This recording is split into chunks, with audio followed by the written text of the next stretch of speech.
Everyone, so welcome to next topper juniors. और मुझे पता है कि हम लोग आज पहली बार मिल रहे हैं। मिल तो हम लॉन्च में भी चुके हैं, लेकिन फिर भी मेरे बारे में जानना भी उतना ही जरूरी है। ओके, सो मेरा नाम है Anjali Sharma, your science educator, जिसको तुम लोग प्यार से मिस क्यूरियस बुला सकते हो, गुस्से में भी मिस क्यूरियस ही बुला सकते हो, या फिर रो रहे हो तो भी मिस क्यूरियस बुला सकते हो। लेकिन रोने वाली नौबत नहीं आने वाली है, इसकी गारंटी तो मैं ले रही हूँ। ओके, अब यहाँ पर पता है आज क्या होने वाला है? हम बिल्कुल चिल होकर रहने वाले हैं, बिल्कुल लोड नहीं लेना है, बस एक कहानी से समझने वाले हैं कि साइंस होता क्या है। एक्चुअली चैप्टर 1 इसके बारे में है कि साइंस होता क्या है, पर मुझे तुम लोगों को किसी से मिलवाना है। जरा मैं मिलवा देती हूँ। मेरा नाम तो पता है ना, अंजलि दीदी है, और अंजलि दीदी मिस क्यूरियस भी है। ठीक है, तुम लोग को भी क्यूरियस बनाई देगी। बट ये जो मेरा साथी है, इसको ना प्यार से बुलाती हूं मैं टोटो, और तुम लोग को भी टोटो बुलाना। टोटो हमारे साथ साइंस पढ़ने वाला है, और टोटो मुझसे ये बोलता है कभी कभी कि देखो दीदी, हम चैप्टर 1 से शुरू कर रहे हैं। हाँ ठीक है, ओके, हम चैप्टर 1 से शुरू कर रहे हैं, पर हमें चैप्टर 13 तक क्यूरियोसिटी को क्लैरिटी में कन्वर्ट करना है। और मैं तुम लोगों को प्यार से क्या बुलाने वाली हूँ? तुम लोग तो चलो मुझे प्यार से कुछ ना कुछ बुला लोगे, मैं तुम लोग को बुलाने वाली हूँ डोरा। डोरा क्यों भाई? डोरा क्यों? डोरा के हम लोग नहीं, क्योंकि तुम लोग एक्सप्लोरर हो, तो तुम लोग क्या हो गए? Dora the explorer. तो तुम लोग हो मेरे डोरा। ओके, चलो तो अब हम शुरुआत करते हैं टोटो की एक कहानी से। टोटो को मैं क्यों लेकर आई हूँ? टोटो को क्या हो गया ना, हमारी जो मम्मी है, ठीक है, जो हमें पालती हैं, खाना खिलाती हैं, उन्होंने हमें भगा दिया। क्यों भगा दिया? क्योंकि टोटो की मैं बेस्ट फ्रेंड हूँ, ठीक है, टोटो की मैं बहन भी हूँ। तो टोटो पता है मुझसे ये बोलता है कि दीदी मैं शैतान तो नहीं हूँ, फिर भी मुझे डांट क्यों पड़ती है? तो मैंने उसको ये बोला कि भाई तेरी कोई गलती नहीं है, तू क्या है ना सवाल बहुत करता है। क्या सवाल कर लेता हूं मैं? तो मैंने उसको बोला कि यार तू हर बार ये क्यों करता है कि ये पेन ऐसा क्यों दिखता है, ये पेन फैलता क्यों नहीं है, ये पेन बहता क्यों नहीं है, ये फूल इतने कलर के क्यों होते हैं, ये पत्ते इतने सारे डिजाइन के क्यों होते हैं। अब ये एक बार किचन में गया और इसने मम्मी से बोला कि मम्मा एक बात बताओ, ये जो आप पूड़ियां तल रही हो, ठीक है, या जो आप पूड़ियां तल रही हो, ये पूड़ियां एक तरफ से पतली क्यों है, एक तरफ से मोटी क्यों है? मुझे दोनों तरफ से पतली चाहिए। तो मेरी मम्मी ने बोला देखो बेटा, ज्यादा हो रहा है तुम्हारा, अब ऐसा होता है तो होता है। टोटो ने मुझे देखा, हाँ ऐसे ही देखा, बराबर इतनी मंद मंद मुस्कान से बोला कि भाई मतलब मेरे सवालों का जवाब नहीं देते बन रहा है लोगों से, इतने बड़े हो गए मुझे बता ही नहीं पा रहे हैं कि ऐसा क्यों होता है। और फिर उसने बोला कि अंजलि दीदी, अब मैं इन सवालों के जवाब खुद से फाइंड करूंगा, and that's why toto is my best friend, and that's why तुमको भी टोटो की बात माननी चाहिए।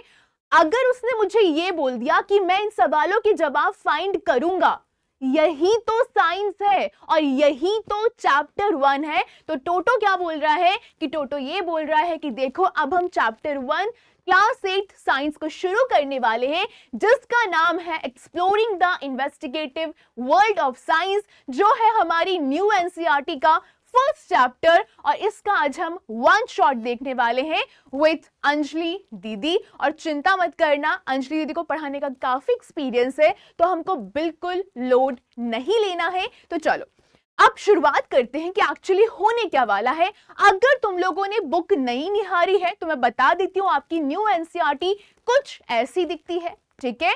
और प्लीज महानुभाव जिन्होंने नहीं देखी है, एक बार जाकर देख लेना, हमें अच्छे नंबर स्कोर करने हैं। इसके बाद वेलकम तो मैं आपका कर ही चुकी हूँ, फिर से वेलकम कर देती हूँ कि मेरे डोरास का बहुत बहुत स्वागत है। एंड यंग साइंटिस्ट भी तुम लोग इसके अकॉर्डिंग तो हो ही, एनसीईआरटी के अकॉर्डिंग। सी, मैं आपसे सिर्फ इतना कहना चाहती हूँ, ये चैप्टर, ये किताब डेफिनेशंस के बारे में नहीं है। देखो डेफिनेशन क्या होता है? डेफिनेशन होता है डिफाइन करना किसी चीज को। डिफाइन कहां से आया? डेफिनेट शब्द से आया। और डेफिनेट का मतलब क्या होता है कि जो चीज है डिफाइन कर दिया है, बस वही चीज है। और डिफाइन हम कब कर पाएंगे? जब हमको उसका कॉन्सेप्ट समझ में आ जाएगा कि ओके ये कॉन्सेप्ट मुझे पता है, अब मुझे ये कहानी पता है, अब इसके बेसिस पे मैं कीवर्ड्स को पकड़ के इसको डिफाइन कर सकता हूं, इसको डिफाइन कर सकती हूं। ठीक है, इतना समझ में आ गया। तो ये जो चैप्टर है आपका बेसिकली डेफिनेशन के बारे में है ही नहीं, ये चैप्टर है आपका क्वेश्चंस के बारे में। ये चैप्टर आपसे बस ये चाहता है कि प्लीज प्लीज मेरे डोराज, आप लोग सवाल करना सीखो, सवाल करना समझो, खुद को कभी जज नहीं करना है। जैसे इसने क्या किया, टोटो ने ये बोला कि अगर मम्मा मुझे जवाब नहीं दे रही है, टोटो ने क्या सोचा कि चलो दीदी मैं खुद ढूंढ लूंगा। और खुद ढूंढने का मतलब ये नहीं कि चले गए बाबा बन के रास्ते में खोज रहे, नहीं ऐसा नहीं है। उसने मुझसे सवाल किए आके, उसने अपने टीचर से सवाल किए जाके, उसने गूगल किया, उसने एआई की हेल्प ली। ओके, यानी खुद से रिसर्च करना, खुद से एक्सप्लोर करने की कोशिश करना, राइट। चलिए आगे बढ़ेंगे। ओके अब देखो, एक नया वर्ड आपको दिखा, क्यूरियोसिटी। मैं कौन हूं, मिस क्यूरियस हूं। लेकिन मैम आपका नाम मिस क्यूरियस क्यों है, दीदी आपका नाम मिस क्यूरियस क्यों है, और ये क्यूरियोसिटी का मतलब क्या होता है? तो क्यूरियोसिटी का मतलब होता है सवाल पूछना। जितने भी सवाल हैं, why, when, where, how, what, ये सारी चीजें पूछने का आपको हक है और आपको आना चाहिए। आपको लग रहा है ये बहुत गंदा सवाल है, या फिर लोग मुझे जज करेंगे, मैं अभी इतना क्या ही पूछूं, छोड़ो, ऐसा नहीं होता। अगर आपको बहुत बड़ी डिस्कवरी करनी है तो आपको छोटे छोटे सवालों से शुरू करके तब एक इतनी बड़ी डिस्कवरी हो पाती है। तो क्यूरियोसिटी का मतलब क्या होता है, किसी चीज को जानने की कोशिश करना। जब हमें कोई बहुत पसंद आ जाता है दीदी, तो हम कोशिश तो करते हैं उसके बारे में जानने की। तो बस वही तो चीज है कि हमें अपना इंटरेस्ट दिखाना पड़ेगा, हमें किसी को जानने की कोशिश करनी पड़ेगी। क्यों पूछना कि ऐसा क्यों हो रहा है, कैसे हो रहा है, और जो हमारे आसपास की दुनिया है उसमें थोड़ा इंटरेस्ट दिखाना। जैसे कि हम किसी को बहुत पसंद करते हैं, या फिर कोई मूवी हमें बहुत पसंद है, कोई एक्टर हमें बहुत पसंद है, कोई टीचर हमें बहुत पसंद है, तो हम क्या करते हैं, उनके बारे में जानने की कोशिश करते हैं कि यार जान तो लेते हैं उन्हें क्या पसंद है। जब हम खुद से बहुत प्यार करते हैं तो हम खुद को भी एक्सप्लोर करने की कोशिश करते हैं। बस यही चीज आपसे साइंस कह रहा है। सिंपल है यार, सिंपल है, कॉन्सेप्ट्स पे जाना है, कहानियों पे जाना है, और किताबी भाषा को बाद में पढ़ना है, पहले उसको इजी करके खुद समझ लेना है। तो साइंस सिर्फ बुक्स और एग्जाम्स के बारे में नहीं है, साइंस दुनिया को अपने तरीके से एक्सप्लोर करने के बारे में है, वहां से जवाबों को ढूंढने के बारे में है। चलिए आगे बढ़ेंगे। अब इन सवालों को देखिए। ये सवाल जो है ना बहुत जनरल सवाल है। हम शायद, जैसे मैंने आपको बोला कि पत्ते हरे रंग के होते हैं, तो ठीक है, होते हैं पत्ते हरे रंग के, हमें क्या करना है। मेरा टोटो हरे रंग का है, तो वो है हरे रंग का, हमें क्या करना है।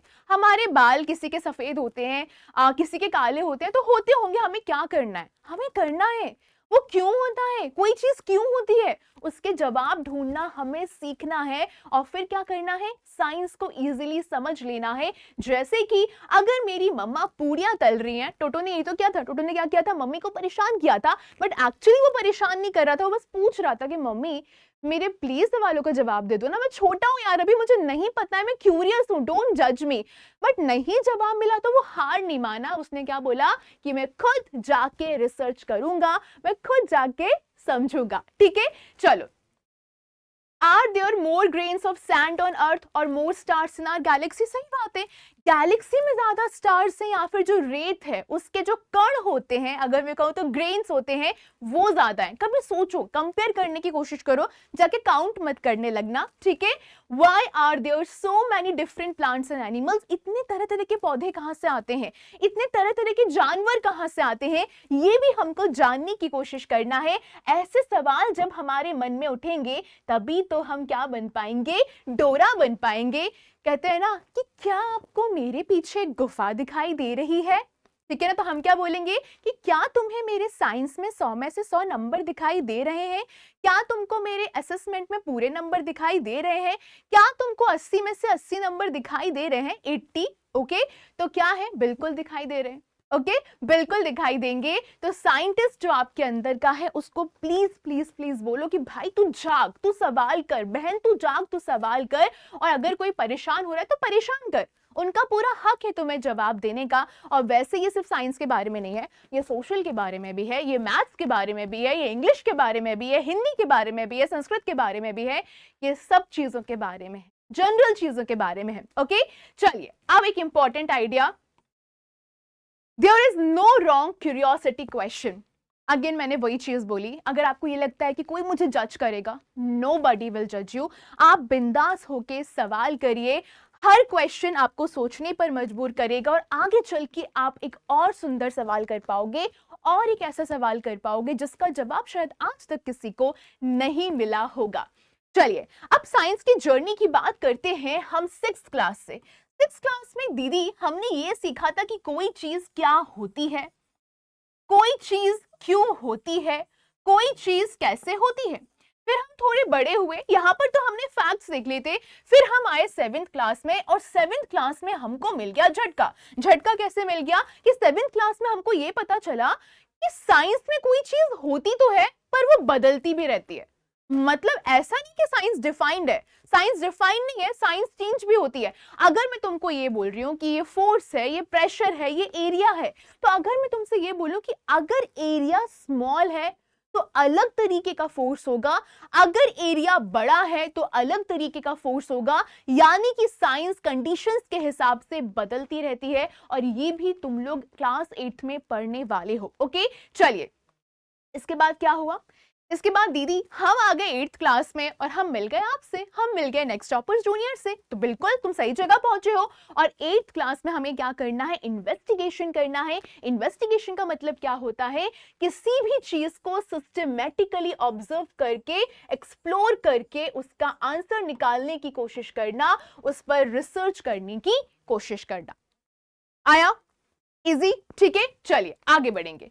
अब इन्वेस्टिगेटिव का मतलब मैंने बता दिया। क्या मतलब बताया, सिर्फ क्वेश्चन पूछना नहीं होता है, आंसर्स को खोजना होता है, लेकिन प्रॉपर वे में।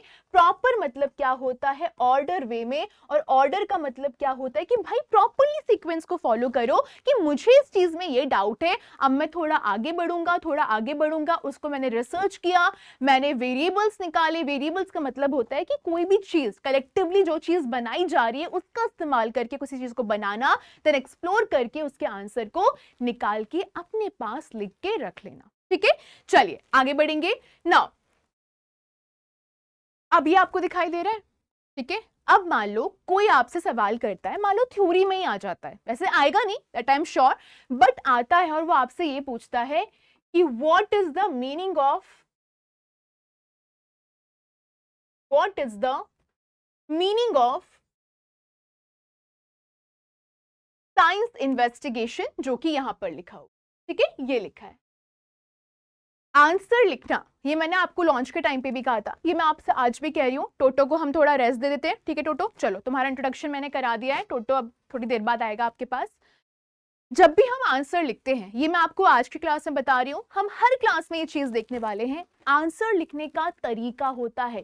कोशिश करो कि आंसर को कभी भी पैराग्राफ फॉर्म में नहीं लिखोगे, आंसर को हमेशा वर्टिकल फॉर्मेट में लिखोगे। और वर्टिकल फॉर्मेट का मतलब क्या होता है, किसी भी चीज को इस प्रकार से लिखना ताकि वो इंपॉर्टेंट कीवर्ड्स को कवर कर सके। इंपॉर्टेंट कीवर्ड्स कवर होंगे तो चेक करने वाले को आसानी होगा एंड वो आप पर बहुत प्राउड फील करेगा। उसको समझ में आएगा कि बच्चे ने फैला के रायता नहीं फैला दिया है, उसने सिंपल जितना पूछा है उतना जवाब लिखा है। जैसे कि किसी ने आपसे पूछा कि what is the meaning of science investigation, तो आपने बुलेट पॉइंट्स में या फिर नंबर्स में सिंपल इतना लिख दिया, कोई भी फालतू की बात नहीं लिखी। आप खुद सोचो कि ये चीज दिखने में कितनी अच्छी लग रही है और कितनी जल्दी याद होगी। ओके नॉलेज सबको है, बट हमें बेस्ट कहां बनना है, हमें बेस्ट बनना है आंसर लिखने में। और आंसर अगर हम इस तरीके से लिखेंगे, बार बार प्रैक्टिस करेंगे, ऑब्वियस सी बात है हमारे बहुत फाड़ू नंबर आने वाले हैं। ठीक है, जैसे कि asking clear questions, planning ways to find answers, observe करना केयरफुली, सिंपल एक्सपेरिमेंट्स को करना, रिजल्ट्स के बारे में सोचना और क्लियरली एक्सप्लेन करना। सिंपल इतनी सी चीजें आपको वहां पर मेंशन करनी है और वो कितना खुश हो जाएगा सामने वाला कि भाई कितना सही लिखा है, कोई फालतू की बात नहीं लिखी है, इज द देयर वेयर कुछ भी नहीं लिखा है, आपने हर इंपॉर्टेंट चीज को यहाँ पर मेंशन कर दिया है। क्या हम इतना समझ गए? ठीक है चले आगे बढ़े। ओके नाउ अब ये चीज टोटो का पता है मुझसे क्या सवाल था, टोटो को हम वापस ले आते हैं। टोटो मुझे ये बोलता था कि दीदी एक बात बताओ कि आप में और मुझ में क्या फर्क है, अगर मैं सवाल कर रहा हूं तो मेरी क्या गलती है, मैं अगर कोशिश कर रहा हूं इन्वेस्टिगेट करने की तो उसमें मेरी क्या गलती है। ठीक है टोटो, मैं तेरी बात उठा दी। अब टोटो ने ये बोला कि दीदी एक बात बताओ, तुम तो नॉर्मली कोई भी चीज देख लेती हो, तुम तो सवाल करना जानती नहीं हो। मैंने कहा हाँ बात तो सही है, मैं तुझसे ही सीख रही हूँ। तो उसने बस इतना बोला कि मुझे एक बात बताओ, इन दोनों में डिफरेंस क्या होता है, तो साइंटिफिक इन्वेस्टिगेशन और नॉर्मल लुकिंग में डिफरेंस क्या होता है, जो आप कर रही हो और जो मैं कर रहा हूँ उसमें डिफरेंस क्या होता है। तो मैंने उसको ये बोला कि देख, जो मैं कर रही हूँ तो मुझे पता है कि ठीक है यार, पानी बह रहा है तो बह रहा है, देख लिया मैंने, मुझे कोई फर्क नहीं पड़ रहा, ठीक है यार लिक्विड है, बह रहा होगा। गैस करना कि हाँ लिक्विड है इसलिए बह रहा है, बस ठीक है चलो आगे बढ़ गए। एंड रैंडम थिंकिंग, फिर पानी को देख के सोचने लगे कि वाह भाई क्या तो पानी है, क्या शुद्ध पानी है, क्या बह रहा है, बस इसमें पैर डाल के सुहाने मौसम में लहराएंगे, बैठेंगे, घूमेंगे। ये मैंने कर दिया। तो मेरी मम्मी ने बोला बड़ी चिलबंदी यार, इसको क्या ही परेशान करना। पर टोटो ने क्या किया, टोटो ने हर चीज में रिसर्च करना शुरू कर दिया, हर चीज में सवाल उठाने शुरू कर दिए कि भैया हर चीज को केयरफुली ऑब्जर्व करना। पानी है, बह रहा है, पर ये पेड़ क्यों नहीं बह रहा है, ये पानी क्यों बह रहा है, मतलब एक सवालों की उसके सामने ट्रेन बन जाती है कि ये चीज क्यों हो रही है। और उसके बाद आइडियाज को टेस्ट करने की कोशिश करना कि पानी के अंदर क्या क्या हो सकता है, पानी में ऐसा क्या डिफरेंस है जो सॉलिड में नहीं होता, जो लिक्विड में होता है, या और स्टेप बाय स्टेप थिंकिंग करना, फिर धीरे धीरे धीरे उस पर विचार करना और सवाल पे सवाल करना, देन उनके जवाब ढूंढना, जवाब मिलने के बाद और सवाल करना, फिर जवाब निकालना, फिर और सवाल करना, फिर जवाब निकालना। यही टोटो की कहानी हो गई थी। तो यही बेसिक डिफरेंस होता है नॉर्मल इंसान में और साइंटिफिक इन्वेस्टिगेशन में।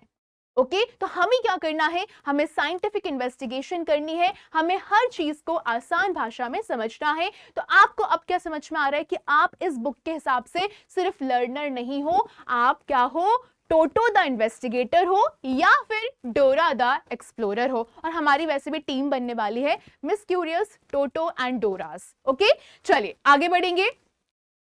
तो आपको क्या करना है आज से, जस्ट प्रॉमिस मी कि दी आज से हम साइंटिस्ट की तरह सोचेंगे, दी आज से हम साइंटिस्ट की तरह बिहेव करेंगे, और दी हम साइंटिस्ट की तरह खूब सारे सवाल करेंगे और आपको भी परेशान कर देंगे, आपसे भी सवाल करेंगे, और दीदी आपसे प्रॉमिस करती है कि वो आपकी हेल्प करेगी। हम अपनी क्यूरियोसिटी को क्लैरिटी तक बिल्कुल लेकर जाएंगे और आंसर राइटिंग पर भी खूब प्रैक्टिस करेंगे, ताकि कल को हमारा नॉलेज हमारे दिमाग तक ना रहे, हमारी कॉपी तक पहुंचेगा। तो साइंटिस्ट क्या करता है, साइंटिस्ट ऑब्जर्व करता है चीजों को बहुत केयरफुली, साइंटिस्ट एक्सपेरिमेंट करता है बहुत थॉटफुली, और साइंटिस्ट फिर सारी चीजों को एक्सप्लेन करता है बहुत बहुत क्लियरली। चलिए तो साइंस क्या है, अच्छा एक मिथ है, साइंस ऐसा लगता है लोगों को साइंस तो सिर्फ लेबोरेटरी में होता है, साइंस तो क्या है यार, हम लोग तो क्या ही समझ पाएंगे। बट बिलीव मी, साइंस हर जगह होता है, दुनिया के हर कोने में होता है। अगर मेरे पास ये बॉटल है, ठीक है, तो तुमको पता है ये बॉटल कांच की है, ट्रांसपेरेंसी है, इसमें पानी दिखाई दे रहा है, इसमें भी क्या है, साइंस है। ये पानी लिक्विड है, पर वो लिक्विड क्यों है, उसके पार्टिकल्स में कुछ तो अलग होगा, वो तो लिक्विड है, क्योंकि ये भी साइंस है। ये जो मेरा टोटो है ये हरे रंग का है, ठीक है, ये क्या है, ये भी साइंस है, ठीक है। उसके अलावा मतलब मेरे आसपास सब कुछ साइंस है, सब कुछ साइंस है, ये सॉलिड है, ये भी साइंस है, हर चीज साइंस है। आपके आसपास जो हवा है वो भी साइंस है। तो साइंस क्या है, सवालों को पूछना, अपने जवाबों को खोजना, उनके तरीके खोजना कि किस प्रकार से इस चीज का हम जवाब ढूंढ सकते हैं, ऑब्जर्व करना चीजों को, एक्सपेरिमेंट करना सिंपल तरीके से, रिजल्ट्स के बारे में सोचना और चीजों को बहुत अच्छे से एक्सप्लेन करना, सिंपल सिंपल सवाल पूछना, जैसे कि अगर मम्मी ने गरम गरम भटूरे बनाए हैं, वाह मजा आ गया, पापा ने गरम गरम भटूरे बनाए हैं, लेकिन सवाल कभी सोचा है कि वो जो भटूरे का आटा होता है वो एकदम से फूल क्यों जाता है, कभी सोचा है, नहीं सोचा है, ठीक है। ये जो पानी है वो उबलता क्यों है, ऐसा क्या हो जाता है उसके पार्टिकल्स में कि वो एकदम से भर भर भर करके बबल्स आने लगते हैं, उसमें कुछ तो होता होगा ना उसके अंदर। Why does the moon change shape, एक तो तुम्हारा चांद का टुकड़ा होगा जिसको तुम रोज जाके क्लास में निहारते होगे, एक चांद होता है जो आसमान से तुमको निहार रहा है, बट वो अपना शेप क्यों चेंज करता है, ऐसा क्यों होता है, ये भी तुम्हारे जहन में सवाल होना चाहिए। एंड अगर कोई चीज नीचे गिरती है, for example I have this tissue paper in my hand, मेरे हाथ में टिश्यू पेपर है, अगर मैं इसको छोड़ूंगी तो ये ऊपर क्यों नहीं जा रहा है, ये नीचे क्यों जा रहा है, और इस प्रकार से मैंने फ्लोर गंदा कर दिया, मुझे डांट खानी है। एनीवेज, तुमको समझ में आया? ये बारीक बारीक सवाल है जो तुम्हारे जहन में होनी चाहिए, और इन्हीं का जवाब ढूंढने के लिए हम क्या करने वाले हैं, पूरी साइंस बुक को खत्म करने वाले हैं। अच्छा चलो ठीक है। अब टोटो ने पता है मुझसे एक और सवाल किया था, कुछ दिन पहले की बात है कि मैंने उसको बोला भाई तू साइंस तो वैसे बहुत अच्छे से पढ़ता है, तो एक बार एक काम कर ले, तेरे को लॉन्च करना है मुझे क्लास में जाके, तो तू क्या करियो एक बार साइंस की किताब खोल लेना। मैं बोला ठीक है खोल लूंगा। अब इसको पता है चुल तो है ही भाई इसको सवाल पूछने की, तो फिर बोलता है कि एक बात बताओ, ये जो तुम्हारी एनसीईआरटी की किताब है जो तुमने मुझे दी थी, इसमें एक तरफ पतंगे बनी है, एक तरफ जड़ें बनी है, रूट्स बनी है, ये क्या है, ये क्यों कलरफुल बना दिया है? तो फिर एनसीईआरटी ने बोला कि टोटो, चल मैं इसका भी जवाब देता हूं, अगर आपने एनसीईआरटी खोली है और आपको एक्साइट, अगर आपको ऐसे रूट दिखाई दे रहा है, तो रूट का मतलब होता है कि वो एनसीईआरटी आपसे ये बोल रही है कि मेरे डोराज तुम्हारा फाउंडेशन बहुत स्ट्रांग होना चाहिए, तुम्हारे कॉन्सेप्ट्स बहुत क्लियर होने चाहिए। जब तुम्हारा फाउंडेशन स्ट्रांग होगा, जब तुम्हारे कॉन्सेप्ट स्ट्रांग होंगे, तभी तो तुम जाके ऊंचाइयों को छू सकोगे, तभी तो तुम पतंग की तरह उड़ सकोगे और क्रिएटिव हो सकोगे। तो बस यही मतलब है काइट का और यही मतलब है रूट का। तो अगर आपको यहाँ पर रूट दिखाई दे रहा है, तो रूट आपको हमेशा आपकी बुक के लेफ्ट हैंड पेजेस पे मिलेगी, जो आपको ये दर्शाना चाहती है कि अपने रूट्स को बहुत बहुत बहुत मजबूत करना है, अपने फाउंडेशन को बहुत स्ट्रांग करना है, ताकि जब तुम 9th में जाओगे, 10th में जाओगे, तो प्रशांत भैया को परेशान कर पाओगे कि देखो हम इतना पढ़कर आए हैं, हमारा फाउंडेशन तो स्ट्रांग है, अब आप हमको बताओ कि ऐसा है तो ऐसा क्यों है। ठीक है, इसका मतलब केयरफुल हर चीज को ऑब्जर्वेशन करना है, ऑब्जर्व बहुत अच्छे से करना है, केयरफुल होके रियल फैक्ट्स को समझना है, अपने दिमाग में डाल लेना है और कनेक्शन करना है किससे, प्रकृति से, नेचर से। फिर बारी आती है काइट की।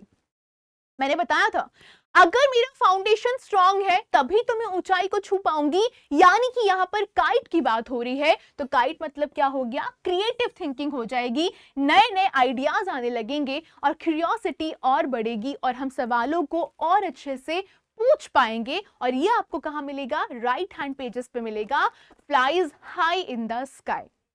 तो अगर अगर अगर अगर आपको साइंस बहुत स्ट्रांग करनी है तो आपको क्या करना है, अपना फाउंडेशन भी स्ट्रांग रखना है और अपनी इमेजिनेशन को भी स्ट्रांग रखना। हुआ इतना? ठीक है, चलें आगे बढ़ते हैं। अब ये बहुत बेसिक सी चीज आ गई है, ये बेसिक सी चीज बस इतनी है कि चैप्टर आपको ये बताना चाह रहा है कि तुम लोग क्या क्या पढ़ने वाले हो। तुम लोग एक छोटी सी बूंद को पढ़ना शुरू करोगे, उस बूंद के अंदर भी एक बहुत बड़ी दुनिया है, यानी कि हम माइक्रो ऑर्गेनिज्म से शुरू करेंगे, या फिर मैं कहूं माइक्रोब से शुरू करेंगे, और यहां से शुरू करते करते करते करते हम पूरी अर्थ के बारे में पढ़ेंगे। चैप्टर 2 से चैप्टर 13 तक की जर्नी हमारी यही होने वाली है, यानी कि हम टाइनी माइक्रोब्स के बारे में पढ़ने वाले हैं, जिसको तुम लोग नेकेड आई से नहीं देख सकते हो। हम ह्यूमन बॉडी के बारे में पढ़ने वाले हैं, हेल्थ के बारे में पढ़ने वाले हैं, बिजली के बारे में पढ़ने वाले हैं, फोर्सेस के बारे में पढ़ने वाले हैं, एयर प्रेशर एंड वेदर के बारे में पढ़ने वाले हैं, पार्टिकल्स ऑफ मैटर के बारे में पढ़ने वाले हैं, लाइट और मिरर्स के बारे में पढ़ने वाले हैं, चंद्रमा के बारे में पढ़ने वाले हैं, उसके शेप्स के बारे में पढ़ने वाले हैं, एंड इकोसिस्टम्स एंड एनवायरनमेंट के बारे में पढ़ने वाले हैं, एंड अर्थ और क्लाइमेट चेंज क्या होता है, हम ह्यूमंस ने क्या क्या कांड करके रखे हैं, ये भी हम पढ़ने वाले हैं, और उसके उपाय क्या निकलने चाहिए वो भी हम पढ़ने वाले हैं। ठीक है, चलिए तो अब मैं आपका अगला 5 मिनट लूंगी, फटाक से हम इंट्रोड्यूस करेंगे हर चैप्टर से।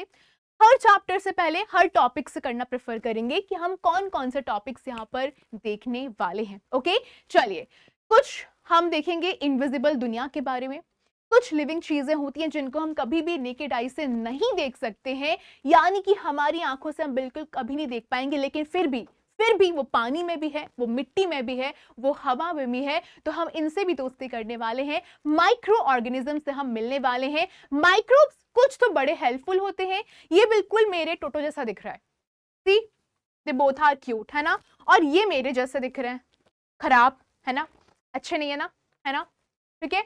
तो माइक्रोब्स हेल्पफुल भी हो सकते हैं, हार्मफुल भी हो सकते हैं। हेल्पफुल माइक्रोब्स क्या करते हैं, डाइजेशन में हेल्प करते हैं और मेडिसिन बनाने में हेल्प करते हैं। लेकिन जो गंदे वाले माइक्रोब्स होते हैं वो बीमारियां पैदा करते हैं और इन्फेक्शंस क्रिएट करते हैं। आपका हेल्दी रहना बहुत जरूरी है, पर आप हेल्दी कैसे रखोगे? जब आप मम्मी की बात मानोगे, टीचर्स की बात मानोगे, दीदी की बात मानोगे, पापा की बात मानोगे, अपने बड़े भाई बहन की सही बात मानोगे, ठीक है, बिगड़ना नहीं है। यानी कि न्यूट्रिशियस फूड खाना है, एक्सरसाइज करनी है, डांस करना है डांस करो, योगा करना है योगा करो, रनिंग करना है रनिंग करो, मेडिसिन लेनी है लेकिन अगर डॉक्टर बोलेगा तभी लेनी है, एंड वैक्सीन लेना बहुत जरूरी होती है। ठीक है, आगे बढ़ेंगे, आगे हम देखेंगे साइंस हमको किस चीज में हेल्प करता है। साइंस हमको ये समझाता है कि ठीक है, तुम्हें अगर खांसी हो रही है, तुम्हें अगर कोई बीमारी हो रही है, तो उसके पीछे कोई कारण है, ये साइंस हमें समझाता है। तो अगर हम कारण समझ जाएंगे तो क्या करेंगे,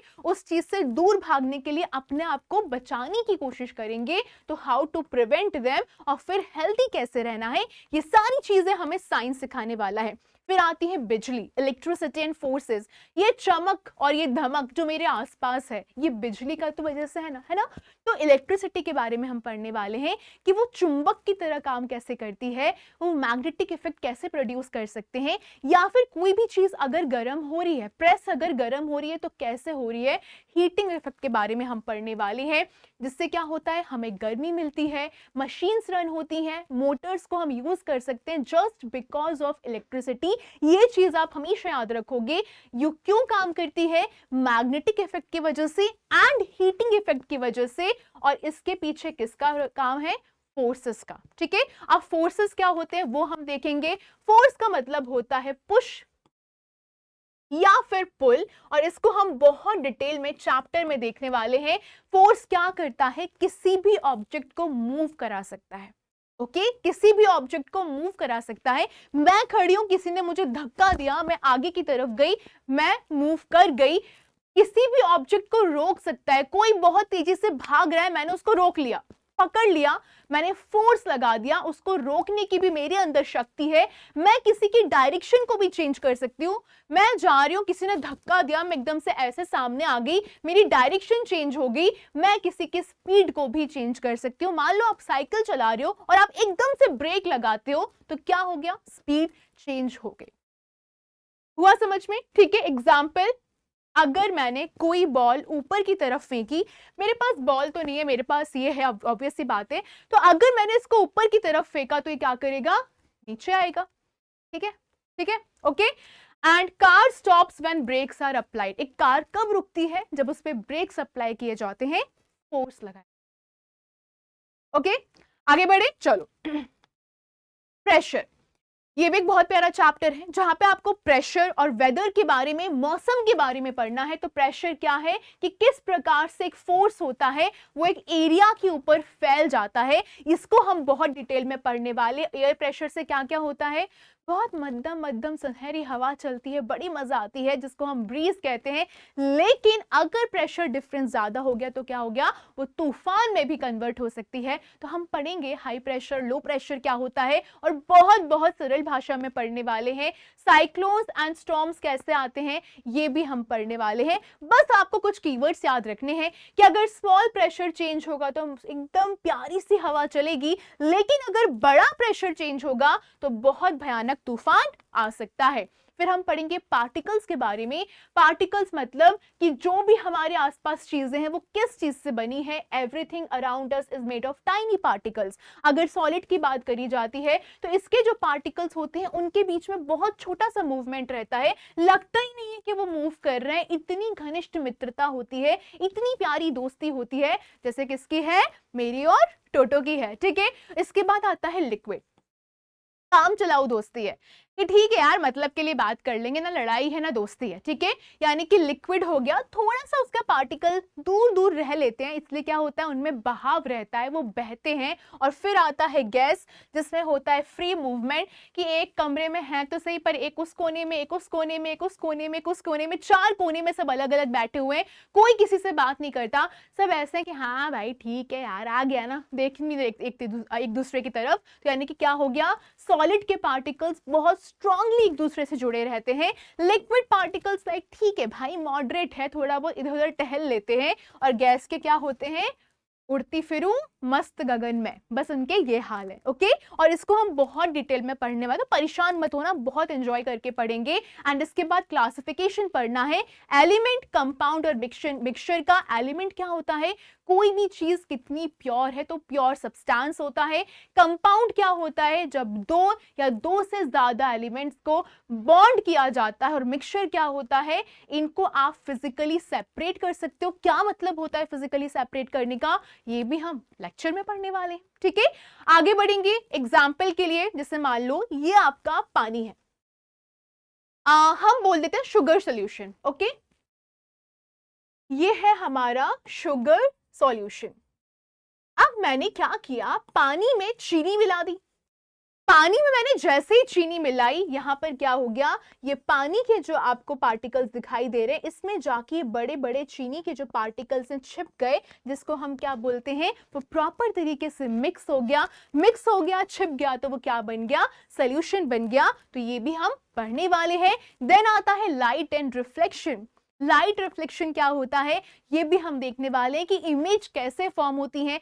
कौन सा मिरर उल्टी इमेज फॉर्म कर देता है, कौन सा मिरर छोटी इमेज फॉर्म करता है, कौन सा मिरर बड़ी इमेज फॉर्म करता है। कॉन्वेक्स मिरर क्या होता है, कॉनकेव मिरर क्या होता है, कॉन्वेक्स लेंस क्या होता है, कॉनकेव लेंस क्या होता है, वो सारी चीजें हम इस चैप्टर में देखने वाले हैं। इसको हम बहुत अच्छे से पढ़ेंगे। और सबसे प्यारी चीज पता है क्या, इसमें आप एक चीज और देखोगे कि जो रफ सरफेस होता है, रफ सरफेस समझते हैं, खुरदुरा सरफेस जो होता है, वो भी लाइट को रिफ्लेक्ट कर सकता है। इसीलिए जो चांद है, आपका वाला चांद नहीं, आपकी महबूबा तो अलग है, पर जो रियल चांद है वो इसीलिए सनलाइट को रिफ्लेक्ट कर सकता है। इस चीज को आप याद रखोगे। देन हम मून के फेजेस की बात करते हैं और कैलेंडर्स की बात करते हैं। आपने देखा होगा कि कभी मम्मा बोलती हैं कि यार आज तो पूर्णिमा है, कभी मम्मी बोलती है आज तो अमावस्या है, चांद नहीं निकला है। और अमावस्या की रात को काली पहाड़ी के पीछे एक चुड़ैल आती है। कहानियों में होता है ऐसा, ठीक है। तो बस उसी की बात करी जा रही है कि अमावस्या क्या होती है, पूर्णिमा क्या होती है, ये सारे फेजेस को हम देखने वाले हैं। ओके, आगे बढ़ेंगे। These phases helped humans। और ये जो फेजेस हैं, चांद का मूवमेंट, सूरज का मूवमेंट, पृथ्वी का मूवमेंट, इन सारी चीजों की हेल्प से पहले जमाने में इंसानों ने क्या बनाया था, कैलेंडर्स बनाए थे, टाइम को ट्रैक किया था। कैसे किया था ये भी हम देखने वाले हैं। तो बेसिकली क्या है, हमारा जो डेली रूटीन है, जो हम आज के टाइम पे डेली फॉलो करते हैं, that is because of movements of earth, movement earth, moon and sun. ठीक है, चलिए फिर आएगा ecosystems and life on earth. ये सुंदर सी जो पृथ्वी है हमारी, इसके बारे में हम देखने वाले हैं। और ये बहुत इंपॉर्टेंट चैप्टर है आपके लिए, क्योंकि मैं आपको ये बताना चाहती हूँ कि प्लीज प्लीज प्लीज अपने सराउंडिंग में देखिए। एंड बिलीव मी, आप हमारा फ्यूचर हो, और मेरे डोराज, इस दुनिया को, इस पृथ्वी को आपकी बहुत ज़रूरत है। तो सिर्फ किताबी ज्ञान के लिए नहीं पढ़ना है, सिर्फ पास होने के लिए नहीं पढ़ना है, हमें एक्चुअली जीवन में बहुत बहुत बहुत बेहतर इंसान बनना है। एंड आई रियली बिलीव कि तुम लोग बहुत बहुत बहुत अच्छा करोगे इस पृथ्वी के लिए, संसार के लिए, खुद के लिए भी, पेरेंट्स के लिए भी। तो इसीलिए हम क्या करेंगे, ये समझेंगे कि दुनिया में जितनी भी लिविंग चीज़ें हैं, जितनी भी चीज़ें हैं, वो सब हवा पे डिपेंड करती हैं, वो सब पानी पे डिपेंड करती हैं, वो सब मिट्टी पे डिपेंड करती हैं, वो सब सनलाइट पे डिपेंड करती हैं, वो सब एक दूसरे पे डिपेंड करती हैं। और जब ये सब चीज़ें एक साथ मिल जाती हैं तो क्या बनाती हैं, इकोसिस्टम बनाती हैं। क्या हम इतना समझे? ओके, चलिए आगे बढ़ेंगे, अर्थ के बारे में पढ़ेंगे। अर्थ हमारी लाइफ के लिए सही क्यों है। हम लोग पता क्या करते हैं, टेकन फॉर ग्रांटेड लेते हैं इस चीज को कि यार ठीक है ना, पैदा हो गए, अर्थ ही तो है, क्या हो गया। नहीं, अर्थ इतना मिरेकुलस प्लैनेट है, इतना चमत्कारी प्लैनेट है कि उसकी पोजीशन इतनी परफेक्ट जगह है, ना ज्यादा गर्म है ना ज्यादा ठंडा है। आप इंसानों को वो मौका दे रहा है सरवाइव करने के लिए। तुम अर्थ को गंदा कर दोगे, तुम ही बर्बाद हो जाओगे। अर्थ तुम जब चले जाओगे, इंसान चले जाएंगे, तो वो तो मस्त अपने आप को हील कर लेगी। इसीलिए हम को डिपेंडेंट है एक दूसरे पे, और स्पेशली हम ह्यूमंस ज़्यादा डिपेंडेंट है उस पे। तो हमको बहुत बहुत बहुत मेहनत करनी है खुद पे। तो बेसिकली अर्थ क्यों इतनी स्पेशल है? क्योंकि उसकी सूरज से बहुत करेक्ट डिस्टेंस है ताकि हम लोग सर्वाइव कर सके। यहाँ पर पानी एग्जिस्ट करता है बट लिक्विड फॉर्म में एग्जिस्ट करता है ताकि हम लोग इसको पी सके। ठीक है, इसके अलावा एटमॉस्फेयर हमको ऑक्सीजन देता है सांस लेने के लिए, एंड एटमॉस्फेयर क्या करता है? हार्मफुल रेज को ब्लॉक कर देता है। एंड इसके बाद आता है climate change and our responsibility. हम इंसानों ने, आप लोग तो अभी छोटे हो एंड आई होप आप लोग को पता है कि ये दुनिया कितनी इंपॉर्टेंट है आपके लिए, आपके सराउंडिंग कितनी इंपॉर्टेंट है, बट आपके सामने कोई कुछ ऐसा करता है जो हार्मफुल है, तो आप क्या करोगे? आप सामने वाले को बोलोगे कि प्लीज ऐसा नहीं करना है, हमें हमारी अर्थ को बचा के चलना है। ह्यूमन एक्टिविटीज की वजह से अर्थ का टेम्परेचर बदल रहा है और ये आज हम सब हल्का हल्का नोटिस करने लगे हैं। अगर ये चीज अभी रोकी नहीं गई तो क्या होगा? आगे बहुत भीषण हो जाएगा। तो ये हम कहाँ पढ़ने वाले हैं? चैप्टर नंबर 13 में पढ़ने वाले हैं। क्लाइमेट का जो पैटर्न है वो काफी डिस्टर्ब हो चुका है।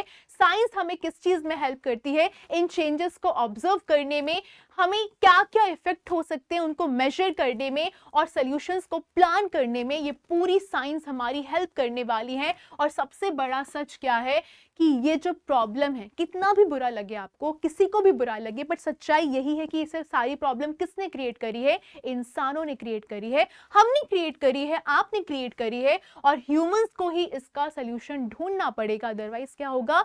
हमारी जो आने वाली जनरेशन है वो बहुत ज्यादा पछताएगी कि उन्होंने जन्म भी क्यों लिया। राइट? ठीक है, चलिए आगे बढ़ेंगे। ओके, इसमें हम डिटेल में ना जाके इसको हम बस हम इतना समझने वाले हैं कि आपके चैप्टर 1 में, याद है मैंने आपको बहुत शुरू में बताया था, टोटो का एग्जाम्पल दिया था कि वो मम्मी के पास गया था, मम्मी यार ये पूड़ियाँ एक तरफ से पतली क्यों है, एक तरफ से मोटी क्यों है, याद है मैंने कहा था। तो बस वो यहाँ ये बताने की कोशिश कर रहा है। टोटो को जब ये दिमाग में चीज आई थी, टोटो ने ये किया था कि वो किचन में खुद गया। ठीक है, किचन में जाके उसने क्या किया? एक कढ़ाई ली, मान लो यही वाली कढ़ाई है। ओके, उसने पूरी तलने की सामग्री ली। क्या क्या सामग्री होता है कि भैया उसको ऑयल चाहिए था, तेल चाहिए था, आटा चाहिए था, ओके, गैस स्टोव चाहिए था, सारी चीजें चाहिए थी। अब टोटो ने बोला कि ठीक है, मम्मी ने तो मुझे बताया नहीं, तो मैं खुद एक्सपेरिमेंट करके देखता हूं, मैं खुद रिसर्च करके देखता हूं, मैं खुद ऑब्जर्व करके देखता हूं। फिर उसने क्या किया? उसने हर चीज प्लानिंग के तहत करी, यानी कि उसने स्टेप बाय स्टेप सारी चीजें करी। कैसे करी? सबसे पहले उसने साइंटिफिक क्वेश्चन किया, जो आप सबको पता है कि पूरी फूलती क्यों है, एक तरफ से मोटी क्यों होती है और एक तरफ से पतली क्यों होती है। जब उसने ये सवाल किया, फिर उसने ये सारी चीजें पकड़ी कि वो किस किस वजह से फूल सकती है। आटा जो उसने, उसकी जो मम्मी ने बनाया था, फिर मांडा था जिसको कहा जाता है, उसकी मोटाई की वजह से, या फिर पूड़ियाँ बड़ी हैं इस वजह से, या फिर छोटी हैं इस वजह से, यानी कि साइज की वजह से। आटे का टाइप क्या है, ऑयल का टेम्परेचर क्या है, और जो आप पूड़ी ड्रॉप कर रहे हो उसका तरीका क्या है। उसने ये सारे फैक्टर्स खुद से निकाले और नोट करे ताकि वो उस पर एक्सपेरिमेंट करता रहे। पहले इसको अप्लाई करे, फिर इसको अप्लाई करे, फिर इसको अप्लाई करे, और लाइन बाय लाइन सबको अप्लाई करता हुआ चले। और फिर वो अपने आप से सवाल करेगा कि क्या मेरी पूरी फूली थी? अगर हाँ तो हाँ, अगर ना तो ना। कितना टाइम लिया उस चीज को होने में, और जो मोटाई थी उसमें कितना डिफरेंस था। उसने सारे बारीक सवाल खुद से पूछे और उनको नोट किया। ठीक है, इसको हम क्या बोलते हैं? सिस्टमैटिक ऑर्डर फॉलो करके इन्वेस्टिगेट करना। फिर उसने क्या किया? हर चीज पे एक एक करके काम किया, और फिर उसने अपने ऑब्जर्वेशंस को पूरे अपने अच्छे तरीके से नोट डाउन किया। और साइंस यही कहता है, सिस्टमैटिक इन्वेस्टिगेशन यही कहता है कि प्लीज प्लीज प्लीज अपनी ऑब्जर्वेशंस को आप नोट डाउन करोगे और फिर और ज्यादा सवाल करोगे। एक जवाब मिल गया, अब और सवाल करो, फिर एक जवाब मिल गया और एक सवाल करो। तो इस प्रकार से सारी चीजों पे काम करके टोटो को ये समझ में आ गया कि वो खुद से भी रिसर्च कर सकता है, खुद से भी इन्वेस्टिगेशन कर सकता है। और टोटो आपसे यही चाहता है डोराज कि आपको भी यही चीज करनी है। ठीक है, सो बेसिकली क्या है, अब अगर मैं एंडिंग करना चाहूं टोटो के साथ तो क्या कहूंगी? चैप्टर 1 आपको बस ये बताना चाहता है कि हमें केयरफुली चीज़ों को ऑब्जर्व करना है, हमें सवाल करने हैं, और मैं आपसे बार बार कह रही हूँ, सवाल करो, सवालों का जवाब तभी दे पाओगे। और अपार्ट फ्रॉम दैट हम एक्सपेरिमेंटेशन भी कर सकते हैं, बहुत बारीक बारीक, जो आपके लिए हार्मफुल नहीं होंगे और बिना पैसों के भी होंगे। सो इस जो क्लास 8 की न्यू एनसीईआरटी है, यहाँ पर हमने चैप्टर 1 पूरी से शुरू किया है और चैप्टर 13 प्लैनेट तक जाएगा, यानी कि पूरी से प्लैनेट तक की कहानी, और यही क्यूरियोसिटी आपको वहां तक गाइड करने वाली है। ठीक है, चलो, तो ये कुछ मिथ थे जो हम सबको लगते हैं कि ऐसे ही काम करता है साइंस के बारे में, थोड़ा उनको क्लियर कर लेते हैं और फिर हम आज की क्लास को खत्म करेंगे and Toto will be also happy. Okay, चलिए, so science is only done in laboratories. अगर कोई आपसे बोलेगा कि यार डोराज साइंस सिर्फ लेबोरेटरीज में होता है, तुम लोग क्या बोलोगे? लेबोरेटरीज में नहीं होता है, साइंस हर जगह है, किचन में, साइंस घर में है, साइंस प्लेग्राउंड में है और साइंस नेचर में है। Only scientist can do experiments. तुम बोलोगे नहीं, सिर्फ साइंटिस्ट एक्सपेरिमेंट नहीं कर सकते, हम भी कर सकते हैं, हम सवाल पूछ सकते हैं। सवाल पूछना भी तो इन्वेस्टिगेशन ही होता है। देन बहुत सारे सवाल पूछना गलत है, तो आज के बाद तुम लोग बोलोगे बिल्कुल गलत नहीं है, वी आर डोराज, हम एक्सप्लोर करने निकले हैं, तो सवाल पूछना बिल्कुल भी गलत नहीं है। क्वेश्चन तो क्या है, साइंस का स्टार्टिंग पॉइंट है, ऐसा हमारा टोटो ने हमको पहले ही क्लास के कुछ मिनटों में बता दिया था। अगर कोई चीज सही है तो सही ही होगी, नहीं यार, ऐसा नहीं होता है। आपको उस पर रिसर्च करना है, आपको उसको टेस्ट करना है, देन आपको रियलाइज करना है कि हाँ, क्या ये सही है, क्या ये गलत है। एक्सपेरिमेंट के लिए तो बहुत महंगे महंगे इंस्ट्रूमेंट्स चाहिए रहते हैं, बिल्कुल ऐसा नहीं है। एक्सपेरिमेंट छोटे मोटे भी हो जाते हैं। आप कौन सा बड़ी कोई कंपनी में जाके काम करना है, आप अपने हिसाब से, आप अपने अनुसार भी छोटे मोटे एक्सपेरिमेंट कर सकते हो। एक एक्सपेरिमेंट से हमको फाइनल आंसर मिल जाता है तो ऐसा कभी नहीं होता है। One answer often leads to more question. आपको अगर एक जवाब भी मिल रहा है तो उसका मतलब ये नहीं कि वहां पर आपकी रिसर्च खत्म हो गई, कोई दूसरा जवाब भी वहां से सवाल वहां से बन सकता है, फिर आप उस सवाल का जवाब भी ढूंढने के लिए जा सकते हो।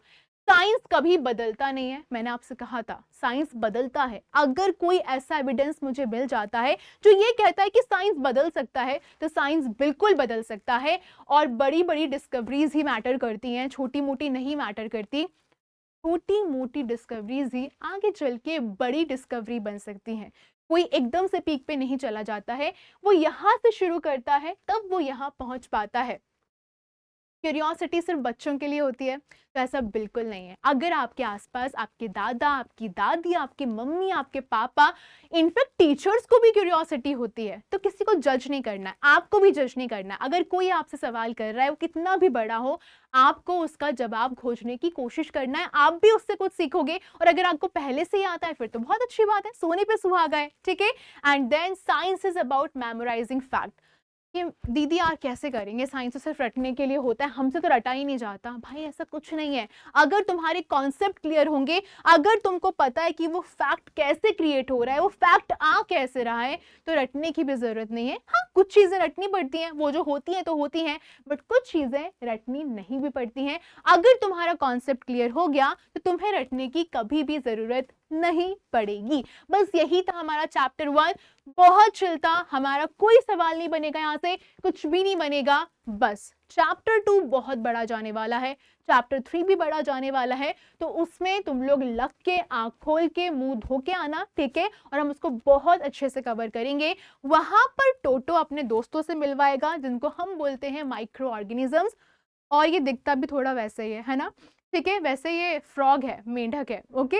चलिए, तो टोटो और मेरी तरफ से बाय बाय। बट हाँ, आपके लिए गुड न्यूज़ ये है, गुड न्यूज़ पहले बता देती हूँ कि ये टेलीग्राम चैनल के लिए आपको स्कैन करना है, यहाँ पर आपको फ्री नोट्स अवेलेबल हो जाएंगे, तो चिंता तो बिल्कुल नहीं करनी है। हम हाँ, एक और चीज़, जो ओल्ड एनसीईआरटी वाले जो बच्चे हैं ना, कि आप लोग ओल्ड एनसीईआरटी लेकर नहीं आए हो, हम बिल्कुल पूरी कोशिश करेंगे आपके लिए लाने की, कोशिश करेंगे मैराथन लाने की।